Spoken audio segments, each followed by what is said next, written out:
ꯑꯍꯥꯟꯕꯃꯛꯇꯗ ꯉꯁꯤꯁꯨ ꯅꯨꯡꯉꯥꯏꯔꯕ ꯐꯨꯡꯒꯥ ꯋꯥꯔꯤ ꯑꯃ ꯀꯣꯅꯨꯡ ꯃꯅꯨꯡ ꯁ꯭ꯇꯣꯔꯤꯒꯤ ꯃꯥꯏꯀꯩꯗꯒꯤ ꯄꯨꯗꯨꯅ ꯂꯥꯛꯆꯔꯤ꯫ ꯐꯨꯡꯒꯥ ꯋꯥꯔꯤ ꯑꯁꯤꯒꯤ ꯃꯃꯤꯡꯅ ꯂꯣꯏꯌꯨꯝꯕꯒꯤ ꯃꯖꯥꯏꯕꯦꯃ꯫ ꯊꯥꯏꯅ ꯌꯥꯝꯅ ꯉꯜꯂꯤꯉꯩ ꯃꯇꯝ ꯑꯃꯒꯤ ꯋꯥꯔꯤꯅꯤ꯫ ꯃꯇꯝ ꯑꯃꯗ ꯃꯇꯩ ꯃꯅꯥꯎ ꯑꯅꯤꯈꯛ ꯂꯩꯔꯝꯃꯤ꯫ ꯃꯇꯩ ꯃꯅꯥꯎ ꯑꯁꯤꯒꯤ ꯃꯃꯤꯡꯅ ꯅꯨꯄꯥ ꯑꯁꯤꯕꯨꯅ ꯊꯦꯝꯕ ꯍꯥꯏꯅ ꯀꯧꯔꯝꯃꯤ, ꯑꯗꯨꯒ ꯅꯨꯄꯤ ꯑꯁꯤꯅ ꯂꯥꯏꯖꯥ ꯍꯥꯏꯅ ꯀꯧꯔꯝꯃꯤ꯫ ꯏꯁꯣꯔꯅ ꯆꯥꯟꯕꯤꯗꯨꯅ ꯉꯁꯤꯒꯤ ꯅꯨꯃꯤꯠꯇ ꯃꯈꯣꯏ ꯑꯅꯤꯒꯤ ꯃꯆꯥꯅꯨꯄꯥ ꯑꯃ ꯐꯪꯖꯔꯝꯃꯤ꯫ ꯂꯥꯏꯖꯥꯅ ꯃꯍꯥꯛꯀꯤ ꯅꯨꯄꯥꯗ ꯍꯔꯥꯎꯅ ꯃꯆꯥꯕꯨ ꯄꯝꯗꯨꯅ ꯑꯁꯨꯝꯅ ꯍꯥꯏꯔꯛꯂꯝꯃꯤ, "ꯅꯨꯄꯥ, ꯑꯉꯥꯡꯁꯤꯒꯤ ꯃꯃꯤꯡꯁꯦ ꯀꯔꯤ ꯀꯧꯁꯤꯒꯦ? ꯑꯩꯗꯤ ꯏꯆꯥꯅꯨꯄꯥꯁꯦ ꯃꯁꯛꯁꯨ ꯌꯥꯝ ꯐꯖꯩ, ꯃꯨꯟꯅ ꯌꯦꯡꯉꯨꯅꯦ꯫" ꯃꯍꯥꯛꯀꯤ ꯅꯨꯄꯥ ꯊꯦꯝꯕꯁꯨ ꯌꯥꯝ ꯍꯔꯥꯎꯅ ꯄꯥꯎꯈꯨꯝ ꯄꯤꯔꯛꯏ, "ꯑꯩꯁꯨ ꯌꯦꯡꯂꯤꯅꯤ ꯉꯁꯥꯏꯗꯒꯤ ꯏꯆꯥꯁꯦ, ꯀꯔꯤ ꯃꯤꯡ ꯀꯧꯁꯤꯒꯦ ꯈꯜꯂꯤꯕꯅꯤ ꯑꯩꯁꯨ꯫ ꯂꯣꯏꯌꯨꯝꯕ ꯍꯥꯏꯅ ꯀꯧꯔꯁꯤ, ꯏꯆꯥꯒꯤ ꯁꯛꯁꯤꯒ ꯌꯥꯝꯅ ꯆꯥꯟꯅꯔꯅꯤ ꯅꯨꯄꯤ, ꯃꯁꯤ ꯍꯦꯛꯇ ꯀꯧꯔꯁꯤ꯫" "ꯑꯣ ꯂꯣꯏꯌꯨꯝꯕ, ꯐꯖꯩꯅꯦ ꯏꯆꯥꯒꯤ ꯃꯤꯡꯁꯦ, ꯍꯦꯛꯇ ꯀꯧꯊꯣꯛꯁꯨ ꯉꯥꯏꯗꯅ꯫ ꯑꯗꯣ ꯏꯕꯥꯅꯤꯅ ꯊꯣꯜꯂꯅꯤ ꯍꯥꯏꯔꯤꯕ ꯃꯤꯡꯁꯦ, ꯊꯣꯜꯂꯅꯤ ꯍꯥꯏꯅ ꯃꯈꯥ ꯊꯪꯕꯒꯤ ꯏꯄꯨꯇꯣꯝꯕꯗ ꯏꯆꯥꯅꯨꯄꯥ ꯑꯃ ꯐꯪꯖꯔꯦ ꯍꯥꯏꯅ ꯄꯥꯎ ꯑꯝꯇ ꯄꯤꯕꯤꯔꯨꯆꯣ ꯅꯨꯄꯥ." "ꯍꯣꯏ ꯍꯣꯏ, ꯑꯩꯁꯨ ꯏꯄꯨꯇꯣꯝꯕꯒꯤ ꯃꯅꯥꯛꯇ ꯆꯠꯀꯦꯅ ꯈꯜꯂꯝꯃꯤꯕꯅꯤ꯫ ꯂꯩꯔꯝꯃꯨ ꯂꯩꯔꯝꯃꯨ, ꯑꯩ ꯏꯄꯨꯇꯣꯝꯕꯗꯣ ꯑꯃꯨꯛꯇ ꯀꯧꯔꯨꯈꯤꯒꯦ꯫"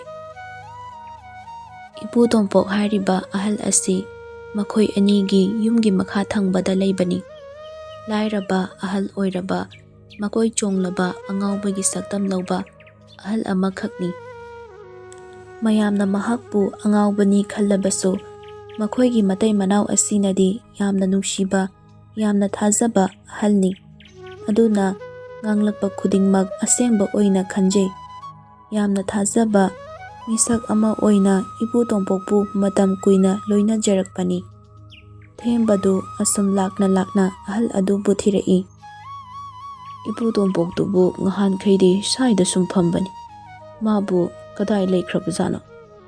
ꯑꯦ, ꯑꯥꯗ ꯂꯩꯔꯦ ꯂꯩꯔꯦ, ꯏꯄꯨꯇꯣꯝꯄꯣꯛ, ꯏꯄꯨ, ꯅꯁꯨꯅ ꯀꯧꯔꯤꯌꯦ, ꯇꯥꯕ꯭ꯔꯣ ꯏꯄꯨ?"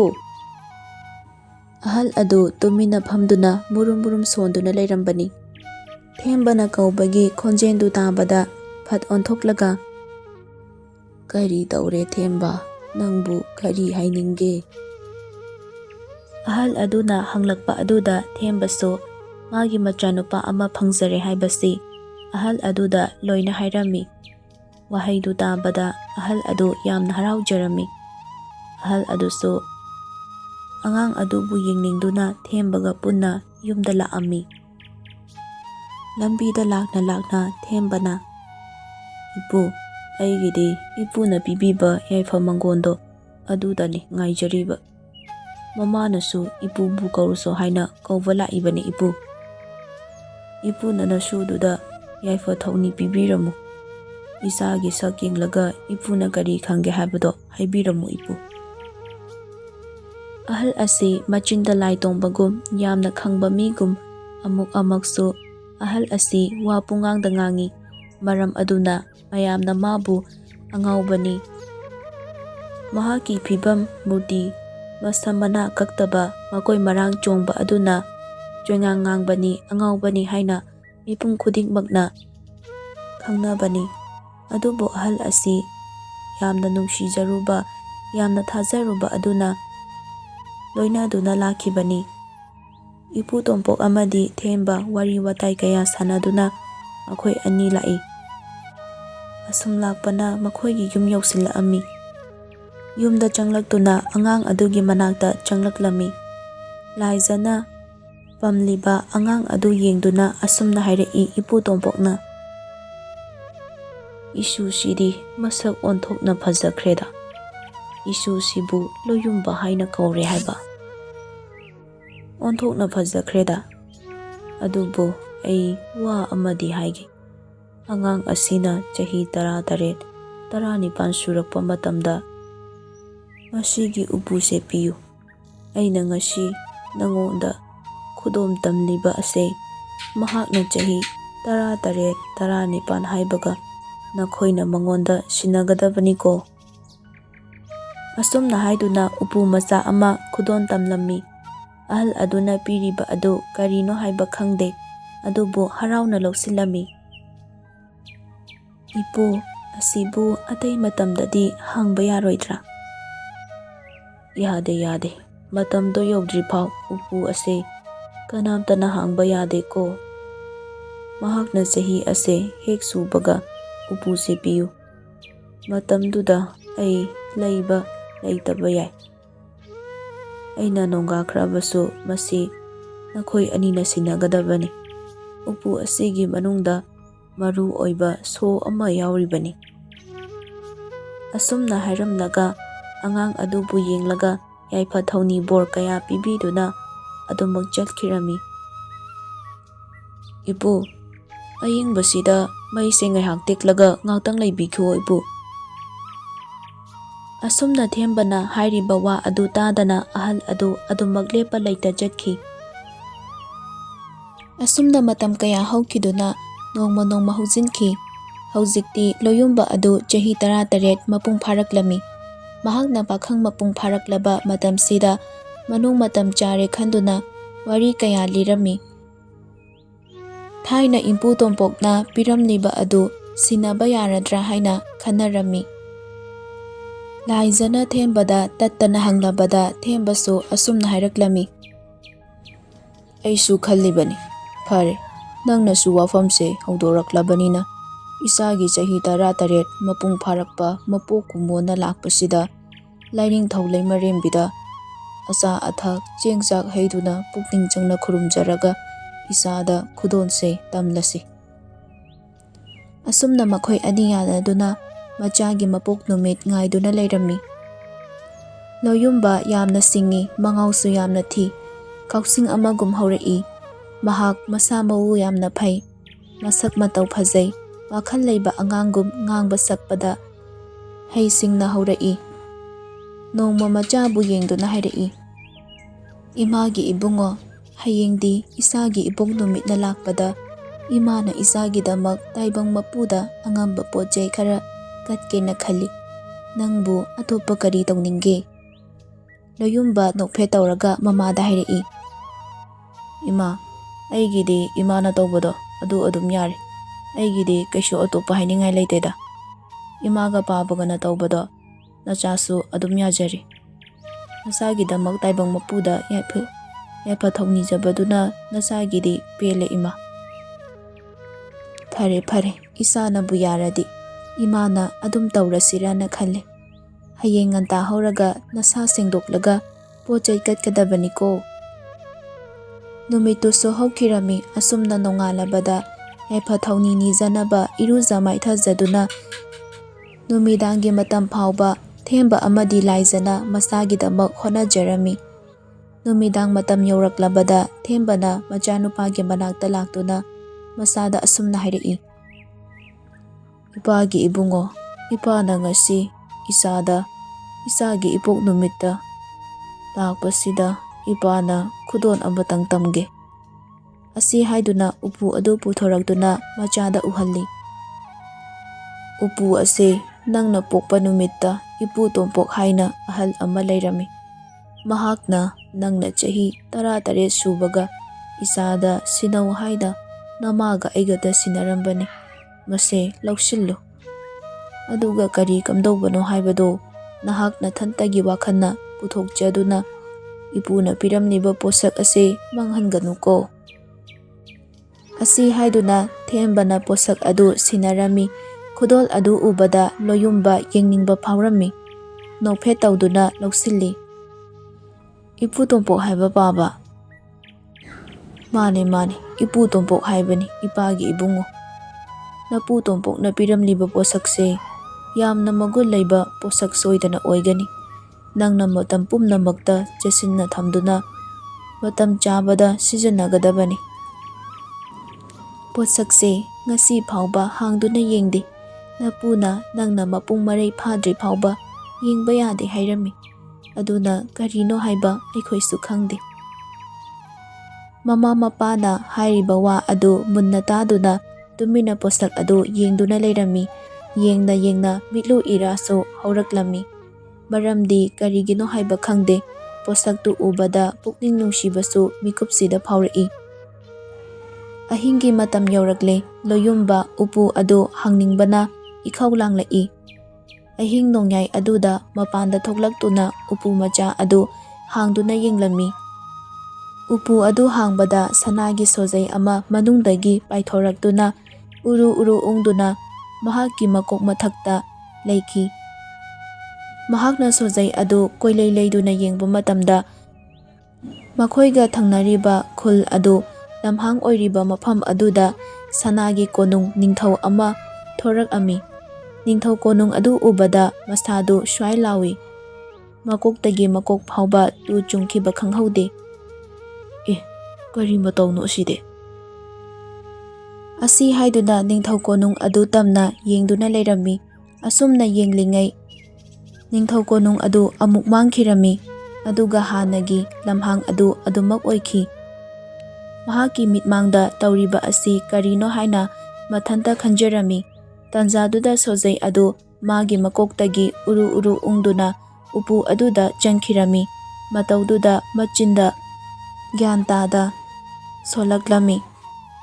Ai thabak asi hayengmak tawdaba yade. Asi hairaga upu adu khumjinkhirami. Asumna ahing adu haukhirami. Mathangi numitni themba amadi laiza suba nomba yamna kanjabana yum asida karisu watlamde. Sa san yen nganu kayasu loirami. Sangi sangomdagi machanupabu pithak-tuna chaunaba yuklakhibani. Aduga piklingaidagi hauna sagon thauba amadi sagon tongduna lam kaya koiba chalakhi. Haujikti Loiyumba mapung phana sagon thauba hairami. Loiyumba wakhanda khalami. Sagon tongduna atopa leibak atopa khun kayada chatke haiba wakhal asi mahak munna khallaba matungda mama mapagi manakta changlaktuna hairaklami. Ima, baba, ngasidi ay sagon thauduna atopa leibakta koiba chatluge. Hairakliba waduda mama mapa anido yengnei. Karigi hairakliba haina khalli. Mamana, Ibungo, nangna saida lampakta kaida pangthau thaubadi kaisu kaide.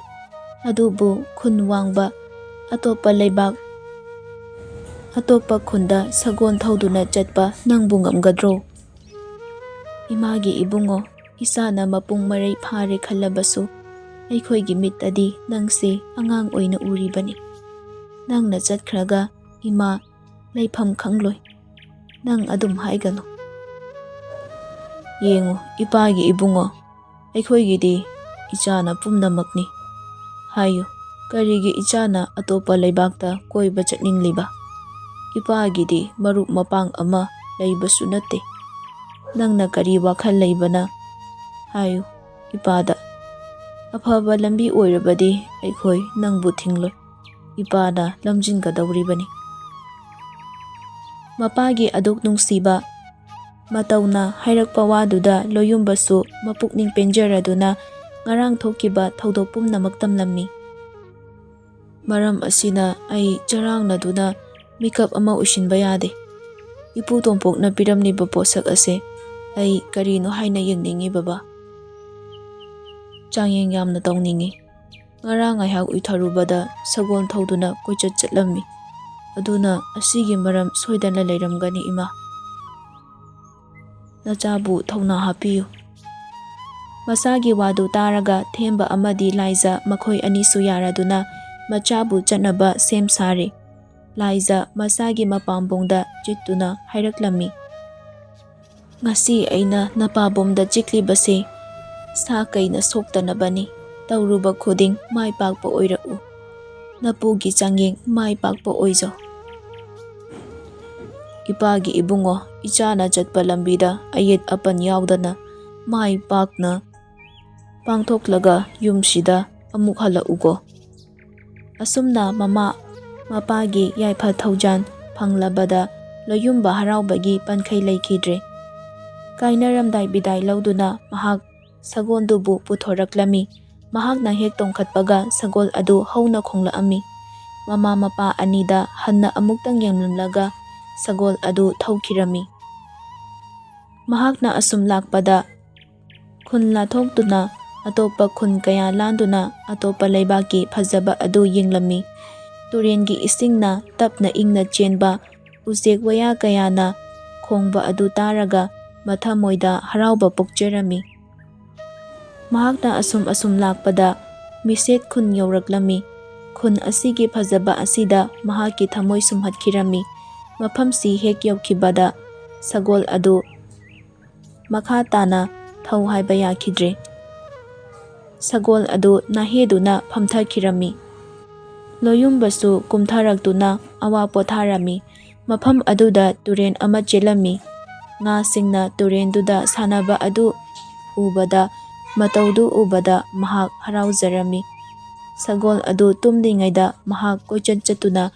ꯃꯐꯝ ꯑꯗꯨꯕꯨ ꯌꯦꯡꯂꯝꯃꯤ꯫ ꯑꯗꯨꯝꯅ ꯆꯠꯂꯤꯉꯩ ꯁꯒꯣꯜ ꯑꯗꯨꯁꯨ ꯍꯧꯒꯠꯇꯨꯅ ꯃꯇꯨꯡ ꯏꯟꯅꯔꯛꯂꯝꯃꯤ꯫ ꯑꯁꯨꯝ ꯂꯥꯛꯄꯗ ꯃꯍꯥꯛꯀ ꯂꯦꯡꯒꯥ ꯑꯣꯏꯒꯗꯕ ꯅꯨꯄꯥꯃꯆꯥ ꯑꯃ ꯎꯔꯝꯃꯤ꯫ ꯅꯨꯄꯥ ꯑꯗꯨꯅ ꯀꯧꯔꯛꯂꯝꯃꯤ꯫ "ꯁꯒꯣꯜ ꯊꯧꯕ ꯏꯇꯥꯎ, ꯉꯥꯏꯍꯥꯛꯇ ꯉꯥꯏꯕꯤꯔꯝꯈꯨꯑꯣ꯫" ꯅꯨꯄꯥ ꯑꯗꯨꯅ ꯀꯧꯔꯛꯄ ꯑꯗꯨꯗ ꯃꯍꯥꯛ ꯃꯨꯟꯅ ꯌꯦꯡꯂꯝꯃꯤ꯫ ꯅꯨꯄꯥ ꯑꯗꯨ ꯃꯍꯥꯛꯀ ꯁꯛ ꯆꯞ ꯃꯥꯟꯅꯔꯝꯕ ꯑꯗꯨ ꯎꯕꯗ ꯃꯍꯥꯛ ꯏꯉꯛ ꯉꯛꯂꯝꯃꯤ꯫ ꯑꯇꯣꯞꯄ ꯂꯩꯕꯥꯛꯇꯁꯨ ꯑꯩꯒ ꯁꯛ ꯆꯞ ꯃꯥꯟꯅꯕ ꯂꯩꯕꯣꯏꯔꯦ ꯍꯥꯏꯅ ꯈꯜꯂꯛꯂꯝꯃꯤ꯫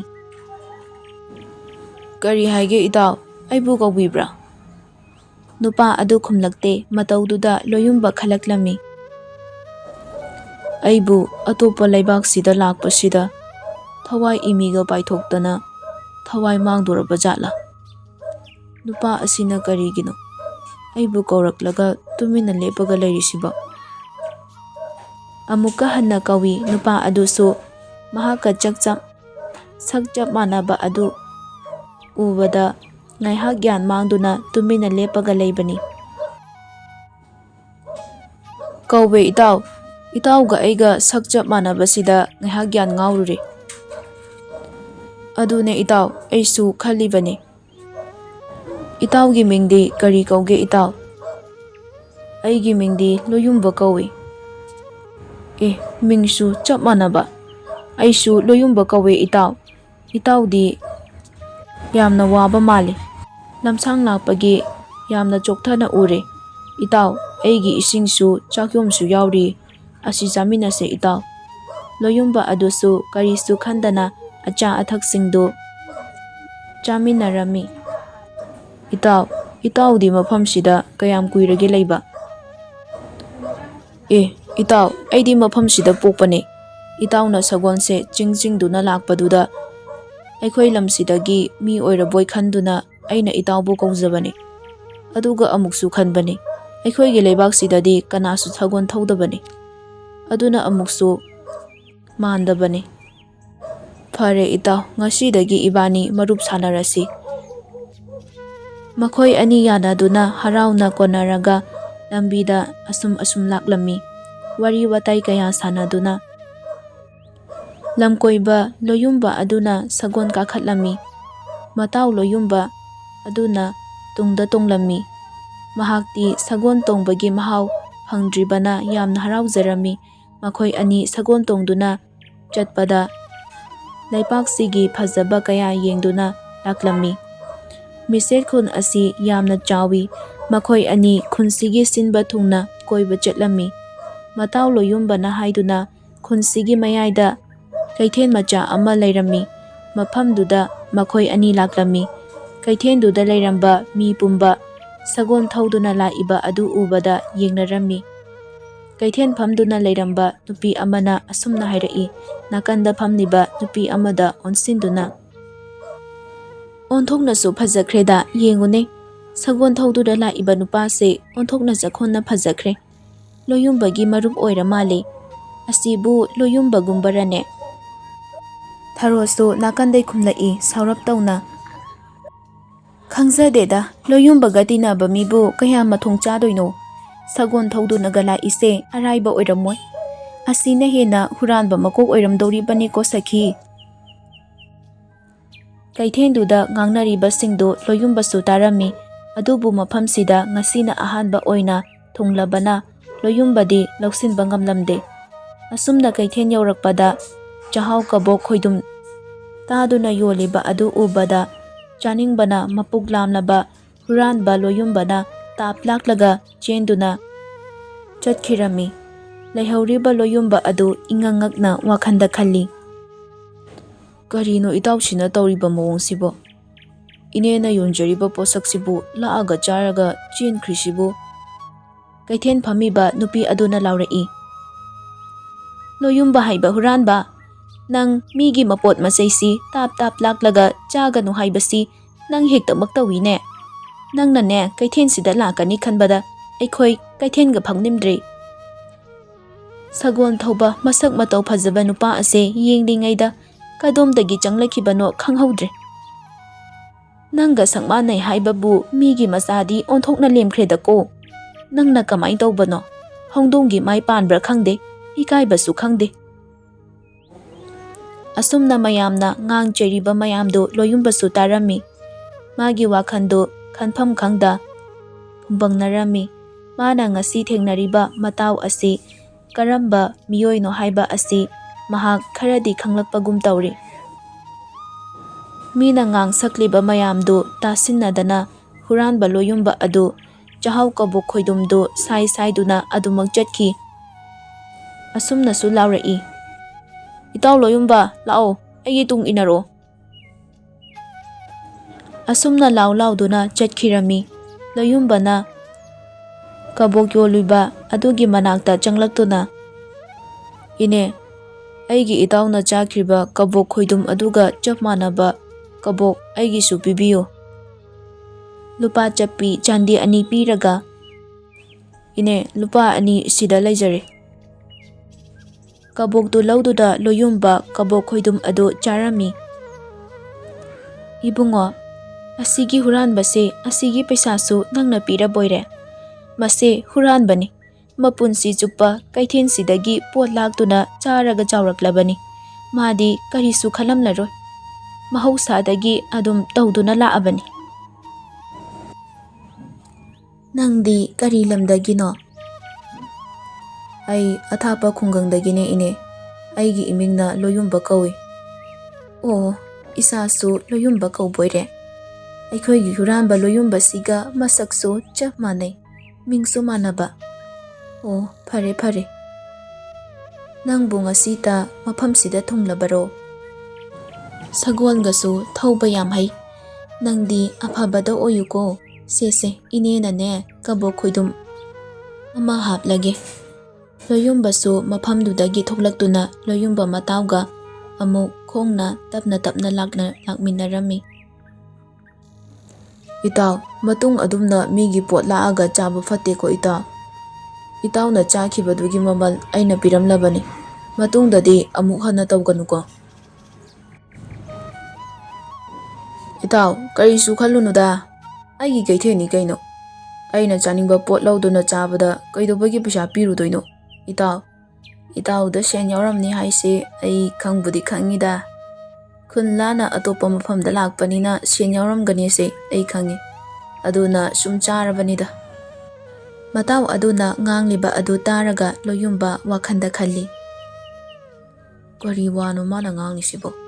ꯑꯇꯣꯞꯄ ꯂꯩꯕꯥꯛꯇꯒꯤ ꯂꯥꯛꯄꯅꯤꯅ ꯁꯦꯟ ꯌꯥꯎꯔꯝꯒꯅꯤ ꯍꯥꯏꯔꯤꯕꯁꯤꯕꯨ? ꯃꯥꯁꯦ ꯃꯕꯨꯛꯇꯤ ꯈꯔ ꯁꯦꯡꯗꯕ ꯃꯥꯜꯂꯤ꯫ ꯑꯁꯨꯝꯅ ꯃꯕꯨꯛꯇ ꯈꯜꯂꯛꯂꯝꯃꯤ꯫ ꯃꯄꯨꯛꯅꯤꯡꯗ ꯈꯟꯗꯨꯅ ꯋꯥꯈꯜ ꯀꯌꯥ ꯈꯜꯂꯝꯃꯤ꯫ ꯃꯈꯣꯏ ꯑꯅꯤ ꯇꯞꯅ ꯂꯥꯛꯑꯝꯃꯤ꯫ ꯑꯁꯨꯝ ꯂꯥꯛꯄꯅ ꯆꯥꯎꯔꯕ ꯀꯣꯅꯨꯡ ꯑꯃꯗ ꯂꯣꯌꯨꯝꯕꯅ ꯄꯨꯁꯤꯜꯂꯛꯂꯝꯃꯤ꯫ ꯏꯇꯥꯎ, ꯅꯍꯥꯛꯅ ꯄꯨꯔꯤꯕ ꯃꯐꯝꯁꯤꯕꯨ ꯀꯗꯥꯏꯗꯅꯣ ꯏꯇꯥꯎ? ꯏꯇꯥꯎ, ꯑꯁꯤ ꯑꯩꯈꯣꯏꯒꯤ ꯅꯤꯡꯊꯧ ꯀꯣꯅꯨꯡꯅꯤ꯫ ꯑꯩꯈꯣꯏꯒꯤ ꯂꯩꯕꯥꯛꯇꯤ ꯅꯤꯡꯊꯧ ꯄꯥꯜꯂꯤ꯫ ꯏꯇꯥꯎꯈꯣꯏꯒꯤꯗꯤ ꯅꯤꯡꯊꯧ ꯄꯥꯟꯗꯕ꯭ꯔꯣ?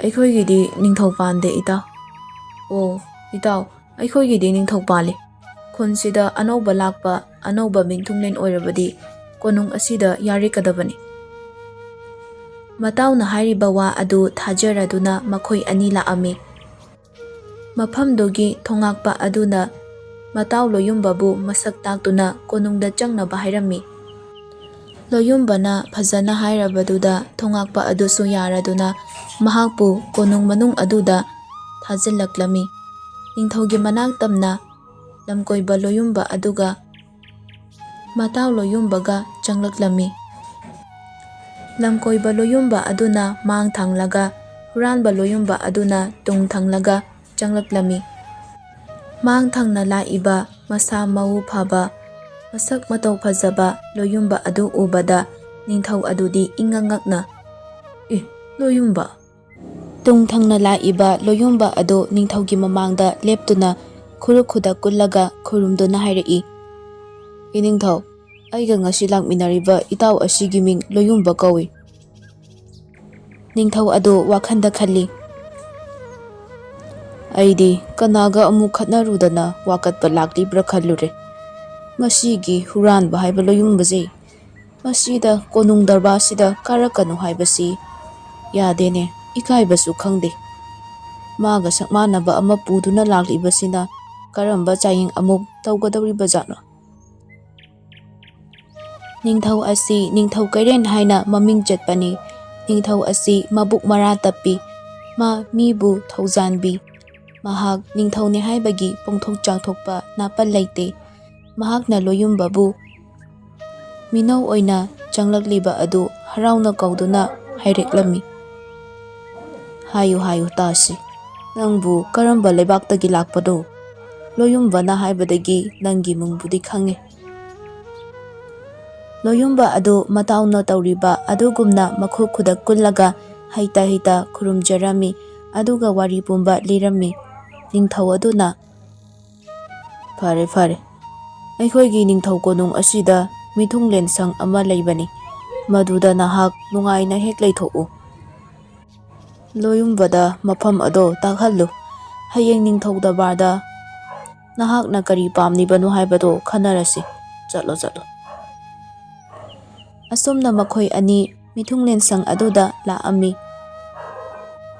ꯃꯐꯝꯁꯤꯗ ꯂꯣꯌꯨꯝꯕ ꯑꯗꯨꯗꯤ ꯍꯥꯟꯅꯗꯒꯤ ꯏꯀꯥꯏ ꯈꯪꯗꯅ ꯍꯦꯛ ꯍꯦꯛ ꯆꯪꯂꯛꯇꯨꯅ ꯂꯦꯛ ꯆꯥꯗꯨꯅ ꯂꯩꯕꯅꯤ꯫ ꯃꯍꯥꯛꯅ ꯂꯩꯅꯤꯡꯗ꯭ꯔꯒ ꯆꯠꯄꯅꯤ, ꯂꯩꯅꯤꯡꯉꯒꯅ ꯑꯗꯨꯃꯛ ꯂꯩꯕꯅꯤ꯫ ꯃꯍꯥꯛꯅ ꯃꯅꯤꯡ ꯃꯈꯥ ꯇꯝꯗꯨꯅ ꯂꯩ, ꯑꯗꯨꯕꯨ ꯀꯅꯥꯅꯁꯨ ꯑꯌꯦꯠ ꯑꯄꯟ ꯄꯤꯔꯝꯗꯦ꯫ ꯅꯤꯡꯊꯧꯅ ꯐꯥꯎꯕ ꯃꯍꯥꯛꯀ ꯑꯣꯟꯁꯤꯟꯅꯔꯝꯗꯦ꯫ ꯅꯤꯡꯊꯧ ꯑꯗꯨ ꯂꯣꯌꯨꯝꯕ ꯑꯅꯤ ꯑꯁꯤ ꯆꯞ ꯃꯥꯟꯅꯕ ꯃꯔꯝꯅ ꯀꯔꯝꯅ ꯈꯪꯗꯣꯛꯁꯤꯒꯦ ꯍꯥꯏꯅ ꯈꯜꯂꯝꯃꯤ꯫ ꯑꯁꯨꯝꯅ ꯅꯨꯃꯤꯗꯥꯡꯒꯤ ꯃꯇꯝ ꯑꯗꯨ ꯌꯧꯁꯤꯜꯂꯛꯂꯕꯗ ꯃꯤꯌꯥꯝ ꯄꯨꯝꯕ ꯀꯧꯊꯣꯛꯇꯨꯅ ꯆꯥꯅ ꯊꯛꯅꯕ ꯊꯧꯔꯥꯡ ꯇꯧꯔꯝꯃꯤ꯫ ꯃꯗꯨꯗ ꯂꯣꯌꯨꯝꯕ ꯑꯅꯤ ꯑꯗꯨꯁꯨ ꯌꯥꯎꯔꯝꯃꯤ꯫ ꯃꯈꯣꯏ ꯑꯅꯤ ꯍꯔꯥꯎ ꯍꯔꯥꯎ ꯆꯥ ꯊꯛꯂꯝꯃꯤ꯫ ꯆꯥꯛ ꯆꯥꯕ ꯂꯣꯏꯔꯗꯨꯅ ꯃꯌꯥꯝꯅ ꯂꯣꯏꯁꯤꯟꯅꯔꯤꯕ ꯑꯗꯨ ꯎꯕꯗ ꯂꯣꯌꯨꯝꯕ ꯃꯌꯥꯝꯒꯤ ꯃꯔꯛꯇ ꯊꯕꯛ ꯌꯥꯎꯔꯝꯃꯤ꯫ ꯑꯗꯨꯕꯨ ꯃꯇꯥꯎ ꯂꯣꯌꯨꯝꯕ ꯑꯗꯨꯗꯤ ꯅꯤꯡꯊꯧꯗꯒꯤ ꯍꯦꯟꯅ ꯃꯥꯅ ꯆꯥꯎꯕꯒꯨꯝ ꯈꯣꯡꯒ꯭ꯔꯥꯏ ꯅꯤꯛꯇꯨꯅ ꯈꯣꯡꯒ꯭ꯔꯥꯏ ꯆꯟꯗꯨꯅ ꯐꯝꯂꯒ ꯂꯩꯔꯝꯃꯤ꯫ ꯃꯗꯨ ꯎꯕꯗ ꯃꯤꯌꯥꯝ ꯄꯨꯝꯕꯅ ꯃꯍꯥꯛꯄꯨ ꯅꯨꯡꯁꯤꯔꯝꯗꯦ꯫ ꯃꯍꯥꯛꯅ ꯃꯇꯥꯎꯒꯤ ꯃꯍꯨꯠ ꯁꯤꯟꯗꯨꯅ ꯊꯕꯛ ꯌꯥꯎꯁꯤꯜꯂꯝꯃꯤ꯫ ꯃꯍꯥꯛ ꯉꯁꯤ ꯈꯛꯇꯃꯛ ꯊꯨꯡꯂꯕꯁꯨ ꯅꯤꯡꯊꯧ ꯀꯣꯅꯨꯡ ꯑꯁꯤꯗ ꯃꯍꯥꯛꯀꯤ ꯊꯧꯒꯜꯂꯣꯟ ꯕꯦꯕꯥꯔ ꯑꯁꯤꯗ ꯅꯤꯡꯊꯧꯒꯤ ꯃꯅꯥꯏ ꯑꯃꯅ ꯅꯤꯡꯊꯧꯗꯨꯗ ꯍꯪꯒꯠꯂꯝꯃꯤ꯫ ꯃꯗꯨ ꯇꯥꯕꯗ ꯅꯤꯡꯊꯧ ꯑꯗꯨꯁꯨ ꯌꯥꯝꯅ ꯍꯔꯥꯎꯖꯔꯝꯃꯤ, ꯑꯅꯧꯕ ꯑꯁꯥ ꯑꯃ ꯂꯥꯛꯄꯒꯨꯝ꯫ "ꯑꯣ, ꯃꯐꯝꯁꯤꯗ ꯑꯇꯣꯞꯄ ꯂꯩꯕꯥꯛꯀꯤ ꯃꯤ ꯂꯥꯛꯄꯗ ꯑꯩꯒꯤ ꯌꯦꯛꯅꯕ ꯑꯣꯏꯗ꯭ꯔꯕ? ꯃꯌꯥꯝꯒ ꯊꯕꯛ ꯄꯨꯟꯅ ꯇꯧꯃꯤꯟꯅꯗꯨꯅ ꯌꯥꯎꯁꯜꯂꯤ ꯍꯥꯏꯕ?" ꯑꯗꯨꯝꯅ ꯈꯜꯂꯝꯕꯗꯒꯤ ꯃꯍꯥꯛꯀꯤ ꯃꯆꯥꯅꯨꯄꯤ ꯑꯗꯨ ꯅꯤꯡꯁꯤꯡꯂꯛꯏ꯫ ꯃꯍꯥꯛꯀꯤ ꯃꯆꯥꯅꯨꯄꯤ ꯑꯗꯨ ꯅꯤꯡꯁꯤꯡꯂꯛꯇꯨꯅ ꯇꯨꯃꯤꯟꯅ ꯂꯩꯈꯤ꯫ ꯅꯤꯡꯊꯧ ꯀꯩꯔꯦꯟꯒꯤ ꯃꯆꯥꯅꯨꯄꯤ ꯑꯃ ꯂꯩꯔꯝꯃꯤ꯫ ꯃꯆꯥꯅꯨꯄꯤ ꯑꯗꯨ ꯆꯍꯤ 11-12 ꯍꯥꯏꯔꯛꯄ ꯃꯇꯝꯗ ꯊꯤꯕ ꯈꯪꯗꯅ ꯃꯥꯡꯈꯤ꯫ ꯅꯤꯡꯊꯧ ꯑꯃ ꯑꯣꯏꯔꯕꯁꯨ ꯃꯆꯥ ꯑꯗꯨ ꯀꯔꯝꯅ ꯃꯥꯡꯈꯤꯕꯅꯣ ꯍꯥꯏꯕ ꯈꯪꯕ ꯉꯝꯂꯝꯗꯦ꯫ ꯉꯁꯤ ꯐꯥꯎꯕ ꯀꯔꯤꯁꯨ ꯇꯧꯕ ꯉꯝꯗ ꯇꯨꯃꯤꯟꯅ ꯂꯩꯔꯛꯈꯤꯕꯅꯤ꯫ ꯑꯇꯣꯞꯄ ꯂꯩꯕꯥꯛꯁꯤꯡꯅ ꯅꯤꯡꯊꯧꯒꯤ ꯃꯖꯥꯏꯕꯦꯝꯃꯕꯨ ꯃꯥꯡꯈ꯭ꯔꯦ ꯍꯥꯏꯕꯁꯤ ꯈꯪꯗꯦ꯫ ꯅꯤꯡꯊꯧ ꯑꯁꯤꯅ ꯃꯆꯥꯅꯨꯄꯤ ꯅꯣꯡꯃꯗꯤ ꯁꯣꯏꯗꯅ ꯐꯪꯒꯅꯤ ꯍꯥꯏꯅ ꯈꯟꯗꯨꯅ ꯂꯥꯛꯄꯅꯤ꯫ ꯋꯥꯐꯝ ꯑꯁꯤ ꯅꯤꯡꯊꯧꯒꯤ ꯑꯆꯥꯟꯕ ꯃꯅꯥꯏ ꯑꯣꯏꯔꯤꯕ ꯇꯣꯂꯝꯃꯨꯅꯗꯤ ꯈꯪꯂꯝꯃꯤ꯫ ꯉꯁꯤꯁꯨ ꯍꯥꯟꯅꯒꯤ ꯃꯇꯧꯒꯨꯝ ꯃꯆꯥꯅꯨꯄꯤꯒꯤ ꯁꯛꯇꯝ ꯑꯗꯨ ꯅꯤꯡꯁꯤꯡꯂꯛꯇꯨꯅ ꯃꯆꯥꯅꯨꯄꯤꯕꯨ ꯁꯣꯟꯖꯔꯛꯏ꯫ "Ipꯥꯒꯤ ꯂꯥꯡꯂꯦꯟ, ichabu ukidaba kuireda. Ipana nangbu soida ngamdana leiramgani haiba ipana thajai. Ichabu kadaida leiramgadoriba?"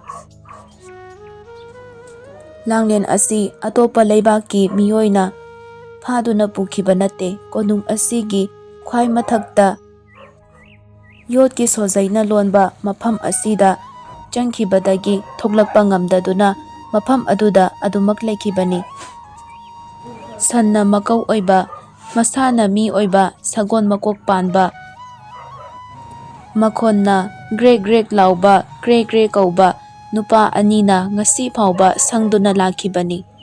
Ningthau konung asi chaubana, koina thungna chatpa ngamdabana, kadaida kari lei haiba kanamtana khanglamde. Ningthau asinasu wakhan oirude. Mahaki machanupi asi konunggi mathakta lei haibasi.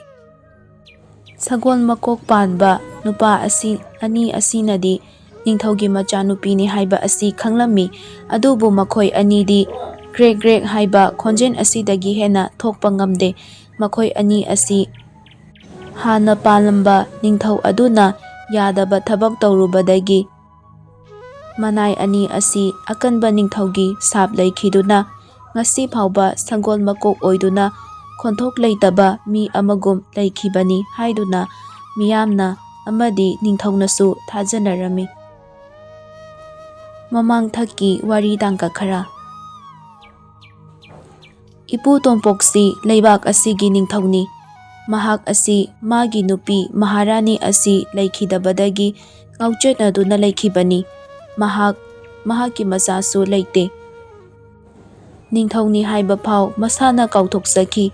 Ipu Tongpok lambi lamaknaduna asum lakpada thembagi khun asi yaurakibani. Mafam asida leibana mahaki nungaiba punsi oirammi.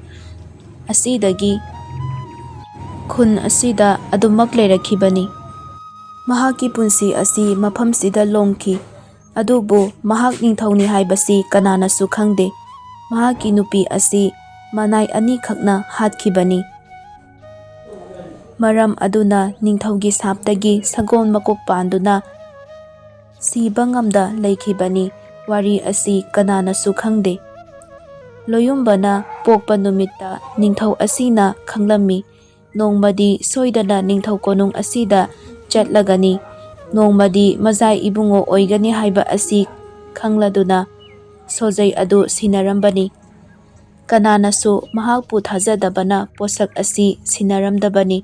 Adubu themba amadi laija makhoi aninadi thajabana makhoi anida machanupa asigidamak sojai adu sinarambani. Mapu magi thawinsin kananasu tamba ngamde. Ngasidi Loiyumba ningthau konung asida yamna nungaina leirammi. Nongma Loiyumba adu konung adugi sinba thungna chatlammi. Asum lakpana konunggi mathak yauraklammi. Yotki sojaina lonba thong adu mahakna urammi. Sodu hek paikhatke tawbada so adu makhon thoktuna phre phre hairaklammi. Makhon adu tabada kre kre haina khonglaktuna sagon makok panba nupa anidu Loiyumbagi manaktamna changsillaktuna Loiyumbabu namthuduna makhoi ahum muknarami. Adumna ngaihak muknaramlaga kre kre haiba makhol adu thokta leimaida haithakirami. Madu ubada thauna ama lakpagum so adu lauba chenkirami. Loiyumba adu sagol adugi nakanda yepliba phiyom adu lauduna amuk mathakta karaklami. Mahakna mathak yaubaga upu adu hanagi matawgum upu adu hangdoklami. Upu adu hangdokpaga so adu uru ungduna paikhatlami. Loiyumbana so adu phaduna thong adu hanglami. So adu hanglabada masak matau phajabi nupi macha ama phamduna leirammi. Nupi adusu Loiyumba ubada ikhang khangna hagolaklami. "Kanado? Naha kanado?"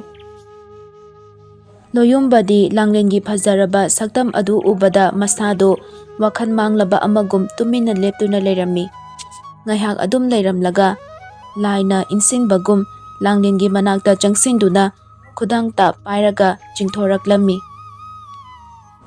"ꯊꯥꯗꯣꯛꯑꯣ, ꯑꯩꯕꯨ ꯊꯥꯗꯣꯛꯑꯣ, ꯅꯍꯥꯛ ꯀꯅꯥꯅꯣ? ꯑꯩꯕꯨ ꯐꯥꯔꯤꯁꯤ ꯀꯩꯒꯤꯅꯣ?"